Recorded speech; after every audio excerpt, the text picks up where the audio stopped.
മിശിഹായാൽ ഏറ്റവും സ്നേഹിക്കപ്പെടുന്നവരെ, കർത്താവ് മിശിഹ ഓരോ ദിവസവും നമ്മളെ വചനത്തിലൂടെ വലിയ അഭിഷേകത്തിലേക്കും വലിയ അനുഗ്രഹത്തിലേക്കും നയിക്കുന്നുണ്ട്. ഇന്ന് ഈശോ നമ്മളോട് ശക്തമായ വിധത്തിൽ പറഞ്ഞു തരുന്നൊരു കാര്യമുണ്ട്. മിശ്രവിവാഹം അത് അരുത് എന്ന്. ഒരു സംശയത്തിനും ഇടയില്ലാത്ത വിധത്തിലാണ് ദൈവവചനത്തിലൂടെ കർത്താവ് നമുക്ക് കാണിച്ചും പറഞ്ഞും തരുന്നത് മിശ്രവിവാഹം അരുത് എന്ന്. എന്തുകൊണ്ടാണ്? അതിൻ്റെ വിപത്തുകൾ, അതുമൂലമുണ്ടാകുന്ന തകർച്ചകൾ, അത് ദൈവിക പദ്ധതി അല്ല എന്ന് ദൈവവചനത്തിലൂടെ കർത്താവ് നമുക്ക് ബോധ്യപ്പെടുത്തി തരുന്നുണ്ട്. ആദ്യം നമ്മൾ മനസ്സിലാക്കുന്ന ഇതാണ്, സാംസൻ്റെ ജീവിതം എടുക്കുക. ന്യായാധിപന്മാരുടെ പുസ്തകത്തിലെ 1-ാം അധ്യായത്തിലെ 13-ാം വചനം മുതൽ, പ്രിയപ്പെട്ടവരെ, ന്യായാധിപന്മാരുടെ പുസ്തകം 13-ാം അധ്യായത്തിൽ 1 മുതലുള്ള വചനത്തിൽ കർത്താവ് കൃത്യമായും സാംസൻ്റെ മാതാപിതാക്കൾക്ക് ഒരു മുന്നറിയിപ്പ് കൊടുത്തു. ഇത് നിങ്ങൾ ഇത്രയും വർഷമായിട്ട് മക്കളില്ല, ഒരു കുഞ്ഞ് നിങ്ങൾക്ക് ജനിക്കും, പക്ഷേ അവൻ നാസീർ വ്രതക്കാരനായിരിക്കണം. അത് നാസീർ വ്രതം എന്ന് പറഞ്ഞാൽ 4 കാര്യങ്ങളാണ്. അതിലത്തെ ഒരു കാര്യമാണ് നമ്മൾ ഇന്നിവിടെ മനസ്സിലാക്കുന്നത്, പരസ്ത്രീ ബന്ധം പാടില്ല എന്ന്. പരസ്ത്രീ ബന്ധം പാടില്ല എന്ന്. പ്രിയപ്പെട്ടവരെ, അങ്ങനെയൊക്കെ പാലിച്ച് ജീവിച്ചാൽ പിതാവായ ദൈവം വാഗ്ദാനം കൊടുത്തു, അവൻ രാജാവായി വാഴും, അവൻ സകല ശത്രുക്കളെയും പരാജയപ്പെടുത്തും, അവൻ ഇസ്രായേൽ ജനത്തെ രക്ഷിക്കുന്ന വലിയ വ്യക്തിയായിത്തീരും. ഇത് വചനം നോക്കുക. ന്യായാധിപന്മാരുടെ പുസ്തകം 13-ാം അധ്യായത്തിലെ 5-ാം വചനം, നീ ഗർഭം ധരിച്ച് ഒരു പുത്രനെ പ്രസവിക്കും, അവൻ്റെ തലയിൽ ക്ഷൗരക്കത്തി തൊടരുത്, അവൻ ജനനം മുതൽ ദൈവത്തിന് നാസീർ വ്രതക്കാരനായിരിക്കും, അവൻ ഫിലിസ്തീനരുടെ കയ്യിൽ നിന്ന് ഇസ്രായേലിനെ വിടുവിക്കാൻ ആരംഭിക്കും. ഇതാണ് പ്രിയപ്പെട്ടവരെ, ദൈവം പറയുന്നതിനനുസരിച്ച് ജീവിക്കുമ്പോൾ ഫിലിസ്തീനരുടെ കയ്യിൽ നിന്ന് ഇസ്രായേലിനെ വിടുവിക്കാൻ ആരംഭിക്കും എന്ന് പറഞ്ഞാൽ എല്ലാ തരത്തിലുള്ള തിന്മകളിൽ നിന്ന്, അത് പാപത്തിൻ്റെ ആകാം, പൈശാചിക ബന്ധനങ്ങളാകാം, ദുശ്ശീലങ്ങളാകാം, ദുഷ്ടഴക്കങ്ങളാകാം, എന്തുമാകട്ടെ, എല്ലാ തരത്തിലുള്ള തിന്മകളിൽ നിന്ന് തന്നെയല്ല സമൂഹത്തെ, ആ വ്യക്തിയായിരിക്കുന്ന കുടുംബത്തെ, സമൂഹത്തെ രക്ഷിക്കാൻ സാധിക്കും. അതുകൊണ്ടാണ് പിതാവായ ദൈവം സാംസൻ്റെ മാതാപിതാക്കളോട് ഇത്ര കണിശമായി പറഞ്ഞത്, അവൻ നാസീർ വ്രതക്കാരനായിരിക്കണം. അതിലെ പ്രധാനപ്പെട്ട ഒരു കാര്യമാണ് പരസ്ത്രീ ബന്ധം പാടില്ല എന്നുള്ളത്. അങ്ങനെയൊക്കെ അങ്ങ് ജീവിച്ച് അവൻ വളർന്ന് തുടങ്ങിയപ്പോൾ വചനം പറയും, നോക്കുക, 13-ാം അധ്യായത്തിലെ അവസാനത്തെ വചനം 25-ാം വചനം പറയുന്നത്, കർത്താവിൻ്റെ ആത്മാവ് അവനിൽ പ്രവർത്തിച്ചു തുടങ്ങി. എന്തിനാണെന്ന് നമ്മൾ ഏറ്റവും പെട്ടെന്ന് ഇത്രയും മനസ്സിലാക്കിയത്. ഇനി സാംസൺ ഇങ്ങനെ വളർന്ന് വലുതായി മിടുക്കനായി തീർന്നു. പക്ഷേ കുറേ കാലം കഴിഞ്ഞപ്പം സാംസൺ ദൈവം പറഞ്ഞ കാര്യം, പരസ്ത്രീ ബന്ധം, മറ്റ് വംശങ്ങളിൽപ്പെട്ട, മറ്റ് മതങ്ങളിൽപ്പെട്ട സ്ത്രീകളുമായിട്ട് ഒരു സംസർഗമോ ബന്ധമോ അരുത് എന്ന് പറഞ്ഞിട്ട് നോക്കുക. 16-ാം അധ്യായം, ന്യായാധിപന്മാരുടെ പുസ്തകം 16-ാം അധ്യായത്തിലെ 1 തൊട്ടുള്ള വചനത്തിൽ, സാംസൺ ഗാസായിലേക്ക് പോയി, അവിടെ ഒരു സ്വൈരണിയെ കണ്ടുമുട്ടി, അവളോട് കൂടെ ശയിച്ചു. അരുത് എന്ന് പറഞ്ഞ കാര്യം ആകാമെന്നാക്കി.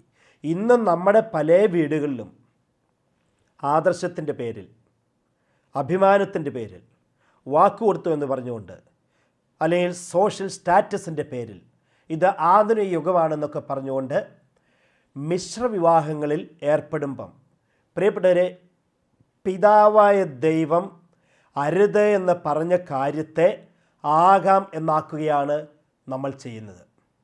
അതിന് കൃത്യമായിട്ട് പറഞ്ഞാൽ വലിയ വില കൊടുക്കേണ്ടി വരും, വലിയ വില കൊടുക്കേണ്ടി വരും. നോക്കുക, എന്നിട്ട് സാംസൺ അങ്ങനെ ചെയ്തു. അതിനുശേഷം വീണ്ടും ഈ 16-ാം അധ്യായത്തിൻ്റെ 13-ാം വചനം, അതിൽ ദലീല എന്ന ഒരു സ്ത്രീയുമായിട്ടും ബന്ധങ്ങളിൽ ഏർപ്പെടുന്നു. അതിനുശേഷം സോറയ്ക്ക് താഴ്വരയിലുള്ള ദലീല എന്ന സ്ത്രീയെ അവൻ സ്നേഹിച്ചു. ഇങ്ങനെ പ്രിയപ്പെട്ടവരെ, ദൈവം അരുതേ എന്ന് പറഞ്ഞ കാര്യങ്ങൾ ആകാമെന്നാക്കിയപ്പോൾ എന്താ സംഭവിച്ചെന്നോ, അത് 16-ാം അധ്യായത്തിലെ 20-ാം വചനം എത്ര സങ്കടകരമായ വചനം. കർത്താവ് തന്നെ വിട്ടുപോയ കാര്യം അവൻ അറിഞ്ഞില്ല. ഇതാണ് പ്രിയപ്പെട്ടവരെ ഈ കാലഘട്ടത്തിലും സംഭവിക്കുന്നത്. കർത്താവ് നമ്മളിലൊക്കെ നിക്ഷേപിച്ചിരിക്കുന്ന വലിയ കൃപകളുണ്ട്, അനുഗ്രഹങ്ങളുണ്ട്, നന്മകളുണ്ട്. ഇതെല്ലാം നമ്മളറിയാതെ തന്നെ നമ്മളിൽ നിന്നും വിട്ടുപോകും ഇങ്ങനെയുള്ള ബന്ധങ്ങളിൽ ഏർപ്പെടുന്നതോടുകൂടി. അതുകൊണ്ട് പിതാവായ ദൈവം അന്ന് സാംസനോട് മാത്രം പറഞ്ഞത് അത് സാംസന് വേണ്ടിയാണ് എന്നല്ല. ഇത് ദൈവത്തിൻ്റെ വചനങ്ങൾ എന്നും നിത്യമാണ്. ഇത് നമ്മുടെ വീടുകളിലോട്, നമ്മുടെ വീട്ടിലുള്ള മക്കളോട്, യുവതിയുവാക്കളോട് കൂടിയാണ് പറയുന്നത്. ഇങ്ങനെയുള്ള ബന്ധങ്ങൾ അരുത് എന്ന്. നോക്കണം, സോളമൻ, നമുക്കറിയാം സോളമൻ എന്തുമാത്രം വലിയ മനുഷ്യനായിരുന്നു. ഏറ്റവും ഇസ്രായേൽ രാജ്യം ഭരിച്ചിട്ടുള്ളതിൽ വെച്ച് ഏറ്റവും പ്രശസ്തനായ മനുഷ്യൻ, ദൈവം വാരിക്കോരി അനുഗ്രഹങ്ങൾ നൽകിയിട്ടുള്ള മനുഷ്യൻ സോളമൻ. എന്നാൽ പ്രിയപ്പെട്ടവരെ, ഈ സോളമന് എല്ലാ തരത്തിലും തകർച്ച സംഭവിച്ചത് ഈ ഒരൊറ്റ കാര്യത്തിലാണ്. മറ്റ് മതങ്ങളിൽപ്പെട്ട, മറ്റ് വംശങ്ങളിൽപ്പെട്ട സ്ത്രീകളുമായിട്ടുള്ള വിവാഹം അരുത് എന്ന് പറഞ്ഞിട്ട് സോളമൻ അത് ലംഘിച്ചു. നോക്കണം, 1 രാജാക്കന്മാരുടെ പുസ്തകം 2-ാം അധ്യായത്തിൽ ദാവീദ് മരിക്കാറായ സമയത്ത് ദാവീദ് തൻ്റെ മകൻ സോളമനോട് പറയുന്ന കാര്യമാണ്. 2-ാം അധ്യായം 1-ാം വചനം. മരണമടുത്തപ്പോൾ ദാവീദ് പുത്രൻ സോളമനെ അടുത്ത് വിളിച്ച് ഇപ്രകാരം നിർദ്ദേശിച്ചു: മർത്യൻ്റെ പാതയിൽ ഞാനും പോകുന്നു, ധീരനായിരിക്കുക, പൗരുഷത്തോടെ പെരുമാറുക, നിന്റെ ദൈവമായ കർത്താവിൻ്റെ ശാസനങ്ങൾ നിറവേറ്റുക. നിന്റെ ദൈവമായ കർത്താവിൻ്റെ ശാസനങ്ങൾ നിറവേറ്റണം, പൗരുഷത്തോടെ പെരുമാറണം, ധീരനായിരിക്കണം. ഇങ്ങനെയൊക്കെ പറഞ്ഞ് ദാവീദ് തൻ്റെ മകനെ ഈ ഉപദേശം കൊടുത്തു. എന്നാൽ പ്രിയപ്പെട്ടവരെ, അപ്പൻ്റെ മരണശേഷം സോളമൻ ഇങ്ങനെ വളർന്ന് വലുതായി ലോകപ്രശസ്തനായി തീർന്നതോടെ, ജെറുസലേം ദേവാലയമൊക്കെ പണി കഴിപ്പിച്ചു കഴിഞ്ഞോടെ സോളമൻ എവിടെയൊക്കെ യുദ്ധത്തിന് പോയോ അവിടെയൊക്കെ പരാജയപ്പെടുത്തിയവരെ, അല്ലെങ്കിൽ മറ്റ് ബന്ധങ്ങളേർപ്പെട്ട് സകലമാന്യ അന്യമതങ്ങളിൽപ്പെട്ട രാജാക്കന്മാരുടെ, അന്യമതങ്ങളിൽപ്പെട്ട വ്യക്തികളുടെ സ്ത്രീകളുമായിട്ടുള്ള ബന്ധങ്ങൾ, അത് വിവാഹങ്ങൾ നടത്തി. വചനം പറയുന്നത് ഇങ്ങനെയാണ്. പിതാവായ ദൈവം കൃത്യമായിട്ട് വചനത്തിൽ പറഞ്ഞു കൊടുത്തു സോളമന്. 1 രാജാക്കന്മാരുടെ പുസ്തകം 11-ാം അധ്യായത്തിലെ 2-ാം വചനം ഇങ്ങനെയാണ്: നിങ്ങൾ അവരുമായി വിവാഹബന്ധത്തിൽ ഏർപ്പെടരുത്. അപ്പോൾ ദൈവം പറയുന്നത് ഒന്ന് ആലോചിച്ചിട്ടൊക്കെ മതി, നോക്കിയും കണ്ടും ഒക്കെ ചെയ്തോ എന്നല്ല. പിന്നെയോ, നിങ്ങൾ അവരുമായി വിവാഹബന്ധത്തിൽ ഏർപ്പെടരുത്. എന്നാൽ സോളമൻ ചെയ്ത് നോക്കുക. ആ 1-ാം വചനം, 11-ാം അധ്യായം 1-ാം വചനം. സോളമൻ രാജാവ് അനേകം വിദേശ വനിതകളെ പ്രേമിച്ചു. ഫറവോയുടെ മകളെയും മൊവാബ്യർ, അമ്മോന്യർ, ഏദോമ്യർ, സീദോന്യർ, ഹിത്യർ എന്നീ അന്യവംശങ്ങളിൽപ്പെട്ട സ്ത്രീകളെയും ഭാര്യമാരായി സ്വീകരിച്ചു. എന്നാൽ ദൈവം പറഞ്ഞു, നിങ്ങൾ അവരുമായി വിവാഹബന്ധത്തിൽ ഏർപ്പെടരുത്. എന്തുകൊണ്ടാണ് പറഞ്ഞതെന്നോ? പറഞ്ഞതിൻ്റെ കാര്യമുണ്ട്. അവർ നിങ്ങളുമായും ഇത് ചെയ്യരുത്. അങ്ങനെ ചെയ്താൽ അവർ നിങ്ങളുടെ ഹൃദയങ്ങളെ തങ്ങളുടെ ദേവന്മാരിലേക്ക് വശീകരിച്ചു കളയുമെന്ന് അവരെക്കുറിച്ച് കർത്താവ് അരുളി ചെയ്തു. പക്ഷേ സോളമൻ അത് സൗകര്യപൂർവ്വം മറന്നു. തൻ്റെ ഇംഗിതങ്ങൾ, തൻ്റെ ആഗ്രഹം നിറവേറ്റാൻ വേണ്ടിയിട്ട്. എന്നിട്ട് അങ്ങനെയൊക്കെ ചെയ്തപ്പം 3-ാം വചനം എങ്ങനെയാണ്? അവന് രാജ്ഞി സ്ഥാനമുള്ള 700 ഭാര്യമാരും 300 ഉപനാരികളും ഉണ്ടായിരുന്നു. അവർ അവൻ്റെ ഹൃദയം വ്യതിചലിപ്പിച്ചു. എങ്ങനെ? പ്രിയപ്പെട്ടവരെ, ഈ സോളമൻ ഇങ്ങനെ കണ്ടെടുത്തുനിന്നൊക്കെ കല്യാണം കഴിച്ചു കൊണ്ടുവന്ന ആ സ്ത്രീകൾ, ആ ഭാര്യമാർ അവൻ്റെ ഹൃദയം വ്യതിചലിപ്പിച്ചു. പിതാവായ ദൈവത്തിൽ നിന്ന്, അതായത് ഏക സത്യ ദൈവത്തിൽ നിന്ന് വിഗ്രഹങ്ങളിലേക്ക്, മറ്റ് അന്ധവിശ്വാസങ്ങളിലേക്ക്, അനാചാരങ്ങളിലേക്ക് സോളമൻ്റെ ഹൃദയത്തെ ഈ ഭാര്യമാർ വ്യതിചലിപ്പിച്ചു. അതാണ് പറയുന്നത്, അവർ അവൻ്റെ ഹൃദയം വ്യതിചലിപ്പിച്ചു. നോക്കുക, സോളമന് വാർദ്ധക്യമായപ്പോൾ ഭാര്യമാർ അവൻ്റെ ഹൃദയത്തെ അന്യദേവന്മാരിലേക്ക് തിരിച്ചു. പിതാവായ ദാവീദ് ദൈവമായ കർത്താവിനോട് വിശ്വസ്തനായിരുന്നതുപോലെ അവൻ അവിടുത്തോട് പരിപൂർണ വിശ്വസ്തത പാലിച്ചില്ല. അതിൻ്റെ ദുരന്ത ഫലം ഉടനെ നമ്മൾ മനസ്സിലാക്കും. ഇനി നമുക്കിത് നമ്മുടെ വീടുകളുമായിട്ടൊന്ന് കൂട്ടി യോജിപ്പിക്കാം. എത്ര വീടുകളിലാണ് യുവതി യുവാക്കൾ മറ്റ് വിധത്തിലുള്ള മറ്റ് മതങ്ങളിലുള്ളവരുമായിട്ടുള്ള വിവാഹങ്ങൾ നടത്തുന്നത്. പിതാവായ ദൈവം കൃത്യമായി പറഞ്ഞു അരുതേ എന്ന്. പക്ഷേ അത് ലംഘിക്കുമ്പോൾ പ്രിയപ്പെട്ടവരെ, നമ്മൾ ഇന്ന് കാണുന്നുണ്ട് നമ്മുടെ ചുറ്റുവട്ടത്തും ആദർശത്തിൻ്റെ പേരിൽ, അഭിമാനത്തിൻ്റെ പേരിൽ, വലിപ്പത്തിൻ്റെ പേരിൽ ഇങ്ങനെയൊക്കെ ചെയ്തിട്ട് 1, 2, 3 വർഷം കഴിയുമ്പോഴത്തേനും ആദർശമൊക്കെ പോകും. റിയൽ ലൈഫിലേക്ക് വരുമ്പോൾ ആ വലിയ വലിയ പറഞ്ഞ് സ്വരുക്കൂട്ടിയ സ്വപ്നക്കോട്ടകളൊക്കെ തകർന്നു കഴിയുമ്പോഴത്തേനും പിന്നെ അവിടെയുള്ളത് തന്നെ സങ്കടം, നിരാശ, വേദന, വിഷമം. എന്നിട്ടോ അത് ദുരന്തമായി കലാശിക്കുകയും ചെയ്യുന്നു. ഇത് കണ്ണു തുറന്ന് നമ്മൾ കാണുമ്പോൾ കർത്താവ് പറഞ്ഞില്ലേ, കണ്ണുകൾ ഉയർത്തി നോക്കാൻ. കണ്ണുകൾ ഉയർത്തി നോക്കുമ്പോൾ നമ്മൾ നമ്മുടെ ചുറ്റുവട്ടത്തും പരിസരത്തും കാണുന്നതാണ്. അപ്പോൾ പ്രിയപ്പെട്ടവരെ, ഈ വചനം അതിനു വേണ്ടിയിട്ടാണ് നമുക്ക് തന്നിരിക്കുന്നത്. അരുത് എന്ന് ദൈവം അരുത് എന്ന് പറഞ്ഞാൽ അരുത് എന്ന് തന്നെയാണ്, ആകാമെന്നല്ല. അതുകൊണ്ട് സംഭവിച്ചു നോക്കി, ദാവീദിനെ പോലെ ഈ സോളമൻ വിശ്വസ്തത കാണിച്ചില്ല. എന്നിട്ട് എങ്ങനെ കാണിക്കാതിരുന്നെന്ന് 5-ാം വചനം പറയാം. സോളമൻ സീദോന്യരുടെ ദേവിയായ അസ്താർത്തേയും അമ്മാന്യരുടെ മ്ലേച്ഛ വിഗ്രഹമായ മിൽക്കോമിനെയും ആരാധിച്ചു. അങ്ങനെ അവൻ കർത്താവിൻ്റെ മുൻപിൽ അനിഷ്ടം പ്രവർത്തിച്ചു.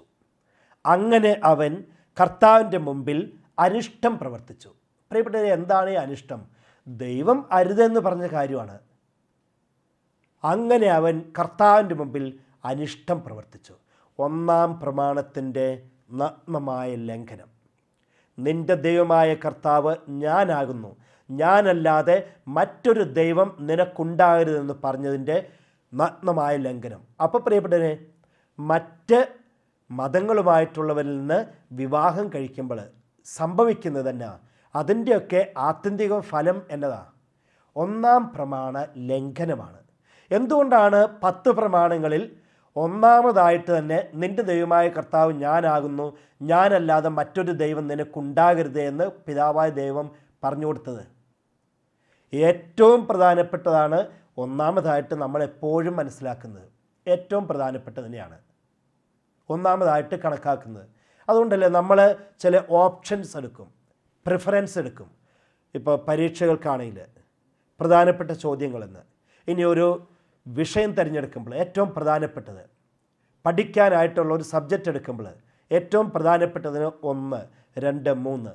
പിതാവായ ദൈവം 10 കൽപ്പന കൊടുത്തിട്ട് 1-ാമതായിട്ട് എഴുതിയത് നിന്റെ ദൈവമായ കർത്താവ് ഞാനാകുന്നു, ഞാനല്ലാതെ മറ്റൊരു ദൈവം നിനക്കുണ്ടാകരുതെന്നാണ്. എന്ന് വെച്ചാൽ പ്രിയപ്പെട്ടവരെ, ഇങ്ങനെയുള്ള മിശ്ര വിവാഹങ്ങൾ നടക്കുന്നതോടെ 1-ാം പ്രമാണത്തിൻ്റെ ലംഘനം ആരംഭിച്ചു കഴിഞ്ഞു. അതിൻ്റെ പരിണിത ഫലമോ മക്കളിൽ, തലമുറകളിൽ, വരും തലമുറകളിൽ അതിൻ്റെ തിക്താനുഭവങ്ങൾ സംഭവിക്കുകയും ചെയ്യും. നമ്മൾ ഈ വചനത്തിലൂടെ അത് മനസ്സിലാക്കും. എന്നാൽ ദൈവമായ കർത്താവ് ഈ സോളമന് 2 പ്രാവശ്യമാണ് നേരിട്ട് പ്രത്യക്ഷപ്പെട്ട് പറഞ്ഞു. ആ 9-ാം വചനം പറയുന്നത് എങ്ങനെയാണ്? 2 പ്രാവശ്യം പ്രത്യക്ഷനാവുകയും അന്യദേവന്മാരെ സേവിക്കരുതെന്ന് ആജ്ഞാപിക്കുകയും ചെയ്ത ഇസ്രായേലിൻ്റെ ദൈവമായ കർത്താവിൽ നിന്ന് അവൻ അകന്നു പോവുകയും അവിടുത്തെ കൽപ്പനകൾ പാലിക്കാതിരിക്കുകയും ചെയ്തതിനാൽ അവിടുന്ന് അവനോട് കോപിച്ചു. അതുകൊണ്ട് എന്താ സംഭവിച്ചത്? അവിടുന്ന് അവനോട് കോപിച്ചു. ദൈവം പറഞ്ഞു, നിൻ്റെ മനസ്സ് ഇങ്ങനെ തിരിയുകയും എൻ്റെ ഉടമ്പടിയും ഞാൻ നൽകിയ കൽപ്പനകളും പാലിക്കാതിരിക്കുകയും ചെയ്തതിനാൽ സംഭവിക്കുന്ന ഇതാ. ഇന്നത്തെ പ്രത്യേകം ശ്രദ്ധിച്ചു കേട്ടോ. നമ്മുടെ വീട്ടിലും നമ്മുടെ സമൂഹത്തിലും ഇത് അങ്ങനെ തന്നെ സംഭവിക്കും. വചനം പറയുന്നു, ഞാൻ രാജ്യം നിന്നിൽ നിന്ന് പറിച്ചെടുത്ത് നിൻ്റെ ദാസന് നൽകും. ഞാൻ രാജ്യം നിന്നിൽ നിന്ന് പറിച്ചെടുത്ത് നിൻ്റെ ദാസന് നൽകും. ഇന്ന് എത്ര തറവാടുകളാണ് ക്ഷയിച്ചില്ലാതായിട്ടുള്ളത്. വീട്ടുപേര് പോലും എന്താണെന്ന് അറിയാത്ത വിധത്തിൽ ഒരാളുടെ പേര് പറഞ്ഞാൽ അത് ഏത് വീട്ടിലെയാണ്, എന്താണ് ചരിത്രം, എന്താണ്, എന്തുകൊണ്ടാണ്? വചനം പറഞ്ഞു, ഞാൻ രാജ്യം നിന്നിൽ നിന്ന് പറിച്ചെടുത്ത് നിൻ്റെ ദാസന് നൽകുമെന്ന്. അതായത് പ്രിയപ്പെട്ടവരെ, അത്ര വലിയ കാര്യമാണ് ദൈവം അരുതേ എന്ന് പറഞ്ഞതിനെ ആകാം എന്നാക്കുമ്പോൾ. പ്രിയപ്പെട്ടവരെ ഓർക്കണം, ഇന്ന് അനേകം വീടുകളിൽ നിലനിൽക്കുന്ന കണ്ടുകൊണ്ടിരിക്കുന്ന കാര്യം ഇതുതന്നെയല്ലേ? ക്ഷയിച്ചില്ലാതാകുന്നു. വലിയ വിശ്വാസികളായിരുന്നു, തറവാട്ട് മഹിമയുള്ളവരായിരുന്നു, വലിയ സംഭവങ്ങളായിരുന്നു എന്നൊക്കെ പറഞ്ഞിട്ട് ഇങ്ങനെയുള്ള കാര്യം, ഒന്നാം പ്രമാണത്തിൽ ലംഘനം, ദൈവം പറഞ്ഞ കാര്യങ്ങളൊക്കെ ലംഘിച്ചു കഴിഞ്ഞപ്പോൾ ആ വീട്, ആ മക്കൾ അവരൊക്കെ എടുത്ത് ദാസൻ നൽകപ്പെട്ടു. നമ്മൾ മലയാളത്തിലൊരു ചൊല്ലുണ്ടല്ലോ, താനിരിക്കേണ്ട അടുത്ത് താനിരുന്നില്ലെങ്കിൽ നായ ഇരിക്കുമെന്ന്. അത് തന്നെയാണ് സംഭവിക്കുന്നത്. അതാണ് സംഭവിക്കുന്നത്. കാരണം രാജ്യത്തെ എടുത്ത് ദാസനാണ് കൊടുത്തത്. അത് സംഭവിക്കുകയും ചെയ്തു. പ്രിയപ്പെട്ടവരെ, അതുകൊണ്ട് എന്നിട്ടാണ് എന്നാൽ ദൈവം സോളമന് ചെറിയൊരു ആനുകൂല്യം കൊടുത്തു കേട്ടോ. വലുതൊന്നുമല്ല, ചെറിയ ആനുകൂല്യം. ദൈവം പറഞ്ഞു എങ്ങനെയാണ്, നിൻ്റെ പിതാവായ ദാവീദിനെ ഓർത്ത് നിൻ്റെ ജീവിതകാലത്ത് ഇത് ഞാൻ ചെയ്യുകയില്ല, നിൻ്റെ മകൻ്റെ കരങ്ങളിൽ നിന്ന് അത് ഞാൻ വേർപ്പെടുത്തും. നമ്മുടെ വീട്ടിൽ നിന്ന് ഏതെങ്കിലുമൊക്കെ നന്മകൾ അന്യം നിന്ന് പോകുന്നുണ്ടെങ്കിൽ, നമ്മുടെ മക്കൾക്ക് എല്ലാ തരത്തിലും നമ്മൾ പറയുന്ന ഗതികേടുകൾ വരുന്നുണ്ടെങ്കിൽ, തകർച്ചകൾ ആത്മീയമായും ഭൗതികമായും എല്ലാ തരത്തിലും വചനം പറയുന്നു, എൻ്റെ മകനിൽ നിന്ന് രാജ്യം ഞാൻ വേർപ്പെടുത്തും, എടുത്തു കളയും. ഇതുപോലെ ഭൗതികമായും ആത്മീയമായും നമ്മുടെ തറവാട്ടിൽ നിന്ന്, നമ്മുടെ വീട്ടിൽ നിന്ന്, നമ്മുടെ മക്കളിൽ നിന്ന് എല്ലാം ഇങ്ങനെ ചോർന്ന് പോകുന്നുണ്ടെങ്കിൽ ഈ പ്രധാനപ്പെട്ട കാര്യം ഇതാണ്. ഒന്നാം പ്രമാണത്തിൽ ലംഘനമാണ് മിശ്രവിവാഹത്തിൻ്റെ ആത്യന്തിക ഫലം, ദാരുണമായ ഫലം. അതുകൊണ്ട് പ്രിയപ്പെട്ടവരെ, ഇന്ന് നമ്മുടെ ചുറ്റും നമ്മൾ നോക്കുമ്പം എത്ര വീടുകളിലാണ് ഇത് സംഭവിക്കുന്നത്. എന്നിട്ടോ അങ്ങനെയൊക്കെ വിവാഹമൊക്കെ കഴിയും, കുറച്ച് വർഷം കഴിയുമ്പോഴത്തേനും നിരാശയുടെ പടുകുഴിയിൽ ജീവിച്ചിട്ട് കുറേ പേര് സ്വന്തം വീട്ടിലോട്ട് തിരിച്ചു പോരും. കുറച്ച് പേര് ഏതായാലും കെട്ടിപ്പോയി, ജീവിതം ഇങ്ങനെയായി, ഇനി ഇങ്ങനെ തന്നെ പോട്ടെ, അങ്ങനെ നിരാശപ്പെട്ട് ജീവിക്കുന്നവർ. കാരണം ഇത് ദൈവമാണ് പറഞ്ഞത് അരുത് എന്ന്. പ്രിയപ്പെട്ടവരെ, ഇങ്ങനെ ദാവീദ് ഇതുപോലെ ചെയ്തുകൊണ്ട് സംഭവിച്ചത് എന്തൊക്കെയാണെന്ന് എത്ര പ്രഭാഷകൻ്റെ പുസ്തകത്തിൽ അങ്ങോട്ട് നമ്മുടെ ചങ്കിനെ തുളച്ച് കയറുന്ന വിധത്തിലാണ് എഴുതി വച്ചിരിക്കുന്നത്. പ്രഭാഷകൻ്റെ പുസ്തകം 47 അധ്യായത്തിലെ 18 മുതൽ 21 വരെയുള്ള വചനങ്ങളിൽ ഈ സോളമൻ ഇതുപോലെ ദൈവം പറഞ്ഞ കാര്യം ലംഘിച്ച് അന്യമതത്തിൽപ്പെട്ട സ്ത്രീകളെ വിവാഹം കഴിച്ചതിൻ്റെ പേരിൽ സംഭവിച്ച ദുരന്തം എഴുതി വച്ചിരിക്കുന്നു. നോക്കുക ആ 18 മുതലുള്ള വചനത്തിൽ, ഇസ്രായേലിൻ്റെ ദൈവമായ കർത്താവിൻ്റെ നാമത്തിൽ തകരം പോലെ സ്വർണവും ഈയം പോലെ വെള്ളിയും നീ ശേഖരിച്ചു. സോളമനെ കുറിച്ചാണ് പറയുന്നത്. നമ്മൾ നമ്മുടെ വീടിൻ്റെ പരിസരത്ത് എവിടെയെങ്കിലുമൊക്കെ ഇങ്ങനെ ഈ വേസ്റ്റ് കൊന്നുകൂട്ടിയിട്ടുണ്ട്, തകരങ്ങൾ, പാതും ഇതൊക്കെ. എന്ന പോലെയാണ് ദൈവം ഈ സോളമന് ദൈവം സ്വർണം കൊടുത്ത്, തകരം പോലെ സ്വർണവും ഈയം പോലെ വെള്ളിയും നീ ശേഖരിച്ചു. എന്നാൽ നീ സ്ത്രീകൾക്ക് അധീനനായി അഭിലാഷങ്ങൾ നിന്നെ കീഴ്പ്പെടുത്തി, നിൻ്റെ സൽകീർത്തിക്ക് നീ തന്നെ കളങ്ക് വരുത്തി. അതുകൊണ്ട് സംഭവിക്കാൻ പോകുന്ന കാര്യം ഇതാണ്, സന്തതി പരമ്പരയെ മലിനമാക്കി അവരെ ക്രോധത്തിന് ഇരയാക്കി, നിൻ്റെ ഭോഷത്വം അവർക്ക് ദുഃഖകാരണമായി. അപ്പോൾ പ്രിയപ്പെട്ടവരെ, ഏതെങ്കിലുമൊക്കെ വീടുകളിൽ മിശ്രവിവാഹങ്ങൾ നടക്കുമ്പോൾ അത് വലിയ സംഭവമാണെന്നൊക്കെ ഇപ്പം കരുതും. നോക്കിക്കോ, ഇതാണ് സംഭവിക്കുന്നത്. കൃത്യമായി വചനം പറയുന്നു, നിൻ്റെ സൽകീർത്തിക്ക് നീ തന്നെ കളങ്കം വരുത്തി. അത് ഇന്ന് പല വീടുകളിലും സംഭവിക്കുന്നില്ലേ? അതുപോലെ സന്തതി പരമ്പരയെ മലിനമാക്കി സംഭവിക്കുന്നില്ലേ? എത്ര വീടുകളിലാണ് ഇങ്ങനെ തലമുറകൾ ഇങ്ങനെ മലിനമായി തീർന്നത്? വീണ്ടും അവരെ ക്രോധത്തിന് ഇരയാക്കി, നിൻ്റെ ഭോഷത്വം അവർക്ക് ദുഃഖകാരണമായി. എന്നും ദുഃഖിച്ചും ഒരാളുടെ സുഖത്തിന് വേണ്ടിയിട്ട്, സന്തോഷത്തിന് വേണ്ടിയിട്ട് ഇതൊക്കെ ചെയ്തതിൻ്റെ പേരിൽ പിന്നീട് എന്നും ദുഃഖിച്ചും വേദനിച്ചും തലമുറകൾ കഴിയേണ്ടി വരുന്നു. അങ്ങനെ രാജ്യം വിഭജിക്കപ്പെട്ടു. ഇത്രയേറെ ദുരന്തങ്ങളാണ് ഈ മിശ്രവിവാഹങ്ങളിലൂടെ ഓരോ കുടുംബത്തിൽ, ഒരു രാജ്യത്ത് സംഭവിച്ചത്. പ്രിയപ്പെട്ടവരെ, എന്തിനാണ് ഇതൊക്കെ എഴുതി വച്ചിരിക്കുന്നത്? ഇത്ര കൃത്യമായിട്ടും ശക്തമായിട്ടും എഴുതി വച്ചിരിക്കുന്നത് എന്തിനു വേണ്ടിയിട്ടാണ്? വേറൊന്നിനുമല്ല. ഇതുപോലെയുള്ള കാര്യങ്ങളിൽ പെട്ട് നമ്മൾ, നമ്മുടെ വീട്, നമ്മുടെ മക്കൾ, തലമുറ തകർന്നു പോകാതിരിക്കാൻ വേണ്ടിയിട്ടാണ്. വചനം അതുകൊണ്ടാണ് തോബിത്തിൻ്റെ പുസ്തകം 4 അധ്യായം 12-13 വചനം പറയുന്നത്, എല്ലാത്തരം അധാർമികളിൽ നിന്ന് നിന്നെ കാത്തുകൊള്ളുക, നിൻ്റെ പൂർവികരുടെ ഗോത്രത്തിൽ നിന്ന് മാത്രം ഭാര്യയെ സ്വീകരിക്കുക, അന്യജനതകളിൽ നിന്ന് വിവാഹം ചെയ്യരുത്. നാം പ്രവാചകന്മാരുടെ സന്തതികളാണ്, മകനെ, നമ്മുടെ പൂർവ്വ പിതാക്കന്മാരായ നോഹ, അബ്രാഹം, ഇസഹാക്ക്, യാക്കോബ് എന്നിവരെല്ലാം തങ്ങളുടെ ചാർച്ചക്കാരുടെ ഇടയിൽ നിന്നാണ് ഭാര്യമാരെ തിരഞ്ഞെടുത്തത് എന്ന കാര്യം അനുസ്മരിക്കണം. സന്താനങ്ങൾ വഴി അവർ അനുഗ്രഹീതരായി അവരുടെ പിൻതലമുറ ദേശം അവകാശമാക്കും. ഇന്നിതാ ഇങ്ങനെ മിശ്രവിവാഹങ്ങൾ നടക്കുമ്പോൾ സന്താനങ്ങൾ വഴി അനുഗ്രഹീതരാവുകയല്ല, സന്താനങ്ങൾ വഴി കണ്ണുനീരുകളും തകർച്ചകളും നമ്മുടെ വീടുകളിൽ വരുന്നു. പിൻതലമുറ ദേശം അവകാശമാക്കുമെന്ന് പറഞ്ഞിട്ട് ഇതുപോലെ സംഭവിക്കുമ്പോൾ പിൻതലമുറയിൽ വരുമ്പോഴത്തേനും വീട് പോലും ഇല്ലാതാകുന്നു, വീട്ടുപേര് പോലും ഇല്ലാതാകുന്നു, എല്ലാം കല്ലിന്മേൽ കല്ല് ശേഷിക്കാതെ പോകുന്നു. പുറപ്പാടിൻ്റെ പുസ്തകം 34 അധ്യായം 15 വചനം പറയുന്നത് ഇങ്ങനെയാണ്: ആ ദേശത്തെ നിവാസികളുമായി നിങ്ങൾ ഉടമ്പടി ചെയ്യരുത്. ചെയ്താൽ തങ്ങളുടെ ദേവന്മാരെ ആരാധിക്കുകയും അവർക്ക് ബലിയർപ്പിക്കുകയും ചെയ്യുമ്പോൾ അവർ നിങ്ങളെ ക്ഷണിക്കും, അത് നിങ്ങളുടെ ജീവിതത്തെ തകർത്ത് കളയും. പ്രിയപ്പെട്ടവരെ, നിങ്ങൾക്കായി ദേവന്മാരെ വാർത്തുണ്ടാക്കരുത്. കർത്താവ് ഇത്ര ശക്തമായ വിധത്തിൽ വചനം പറഞ്ഞു തരുന്നു. എന്തിനു വേണ്ടിയിട്ടാണ് ഇതൊക്കെ ഈ വിശുദ്ധ ഗ്രന്ഥത്തിൽ എഴുതിയേക്കുന്നത്? അത് ജ്ഞാനത്തിൻ്റെ പുസ്തകം 3 അധ്യായം 11 വചനം പറഞ്ഞു തരുന്നുണ്ട്. ജ്ഞാനവും പ്രബോധനവും പുച്ഛിച്ച് തള്ളുന്നവൻ്റെ നില ശോചനീയമാണ്. അവരുടെ പ്രത്യാശ വ്യർത്ഥവും പ്രയത്നം നിഷ്ഫലവുമാണ്. അവർ ഉണ്ടാക്കുന്നത് നിരുപയോഗവുമാണ്. അതുകൊണ്ടാണ് ഇത് അരുത്, ചെയ്യരുതെന്ന് പറയുന്നത്. പ്രിയപ്പെട്ടവരെ, കർത്താവ് യെശയ്യാ പ്രവാചകൻ്റെ പുസ്തകം 30 അധ്യായം 1 വചനത്തിലൂടെ അരുളി ചെയ്തു. കർത്താവ് അരുളി ചെയ്യുന്നു: എൻ്റേതല്ലാത്ത പദ്ധതികൾ നടപ്പിലാക്കുകയും എനിക്കഹിതമായ സഖ്യം ഉണ്ടാക്കുകയും ചെയ്ത് പാപം കുന്നുകൂട്ടിയ അനുസരണമില്ലാത്ത സന്തതികൾക്ക് ദുരിതം എന്നാണ് വചനം യെശയ്യാ 30:1 പറയുന്നത്. ഇതിൻ്റെ പേരിൽ, ഇങ്ങനെയുള്ള മിശ്രവിവാഹങ്ങളുടെ പേരിൽ ഈ ദുരിതം അനുഭവിക്കുന്ന എത്ര വീടുകളാണ്, എത്ര യുവതി യുവാക്കളാണ്, എത്ര മാതാപിതാക്കളുള്ളത്?